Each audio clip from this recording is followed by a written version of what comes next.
ചില അമ്മമാരെ കാണുമ്പോൾ അച്ചോടാ ഇന്നലെ സുന്ദരി അമ്മൂമ്മ എന്ന് തോന്നാറില്ലേ? ബിക്കോസ് അവരുടെ ഫേസ് എപ്പോഴും ചിരിച്ചുകൊണ്ടായിരിക്കും ഇരിക്കുന്നത്. എന്നാൽ ചിലരുടെ ഫേസ് എപ്പോഴും ആറ്റിറ്റ്യൂഡ് ഫേസ് ആയിരിക്കും. അതായത് നമ്മൾ കാണുമ്പോൾ നമുക്കൊരു ഭയാനകമായിട്ടുള്ള ഒരു നെഗറ്റീവ് ഫീൽ ആയിരിക്കും നമുക്ക് തോന്നുന്നത്. ചിലർ പ്രായമാകും തോറും അവരുടെ ഫേസ് മാറി ഒരു ഭയങ്കര എന്താ പറയുക, ഒരു പേടിപ്പെടുത്തുന്ന ഒരു ഫേസ് ആയിട്ട് മാറാറുണ്ട്. നമ്മളെപ്പോഴും ചിരിച്ചുകൊണ്ടിരിക്കുമ്പോൾ നമ്മുടെ ഫേസിൽ സ്മൈൽ ലൈൻസ് ഉണ്ടാകും. വയസ്സാകുമ്പോൾ ചിരിക്കാതിരുന്നാൽ പോലും നമ്മുടെ ഫേസ് ചിരിച്ചതായിട്ട് തോന്നും. എപ്പോഴും ആറ്റിറ്റ്യൂഡ് ഇട്ട് ഇന്ദ്ര നിനക്ക് എന്നുള്ള മുഖഭാവമാണ് നമ്മൾ എപ്പോഴും കീപ്പ് ചെയ്യുന്നതെങ്കിൽ നമ്മൾ ഏജ് ആകുമ്പോൾ നമ്മുടെ ഫേസും അങ്ങനെ തന്നെയായി മാറും.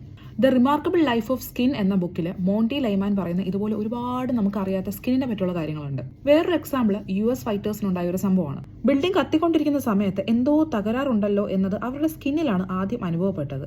ടെമ്പറേച്ചർ, എയർ പ്രഷറിലുണ്ടായ വ്യത്യാസം ആദ്യം തിരിച്ചറിയുന്നത് അവരുടെ സ്കിന്നാണ്. എന്താണ് സംഭവിക്കുന്നതെന്ന് പോലും അറിയാതെ അവർ ഇറങ്ങി ഓടി. സെക്കൻഡുകൾക്കകം ബിൽഡിംഗ് തകർന്ന് തരിപ്പണമായി.